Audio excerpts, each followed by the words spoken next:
একটা সন্তান যখন মায়ের গর্ভে থেকে দুনিয়ায় ভূমিষ্ঠ হয়, একটা সন্তান যখন মায়ের গর্ভ থেকে এই দুনিয়া যখন ভূমিষ্ঠ হয়, সেই সন্তানের জন্য কত মানুষ মানে তারা দেখার জন্য পাগল হয়ে যায়।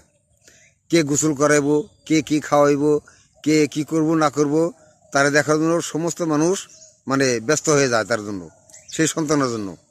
সে ছেলেই হোক মেয়েই হোক, মায়ের গর্ভে যখন দুনিয়া ভূমিষ্ঠ হয় তার জন্য সবাই পাগল থাকে। তারা কে খাওয়াইব, কি খাওয়াইব, গোসল করবো, হ্যান্ড করবো, তার জন্য মার ব্যস্ত থাকে। তার দেখার জন্য মানুষ খুব খুশি হয় তার জন্য।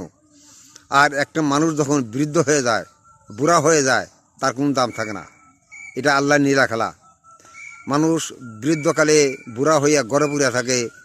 হ্যাঁ, যখন তার রুজি রোজগার থাকে না, তার কোনো ইনকাম থাকে না, সে ঘরে পুড়িয়া থাকে। তার জন্য তারা কেউ দেখতে পারে না। হ্যাঁ, একটা ঘরে থাকে, সেই ঘরে কেউ যায় না।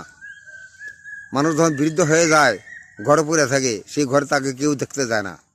একটা সন্তান যখন দুনিয়া ভূমিষ্ঠ হয়, তার জন্য কত মানুষ দেখতে আসে, তার জন্য কত মানুষ পাগল হয়ে থাকে।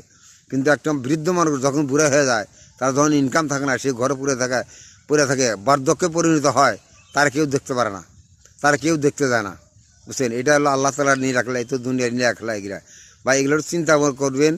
হ্যাঁ, যে দুনিয়াটা কি, দুনিয়াটা কিছুই না ভাই। দুনিয়াটা একদম কিছু না। দুনিয়াটা মিথ্যা। কয়দিনের দুনিয়া? 2 দিনের দুনিয়া। কাজে এগুলা হিসাব করে চলতে হবে ভাই, এগুলা হিসাব করে চলবেন আল্লাহর কাছে।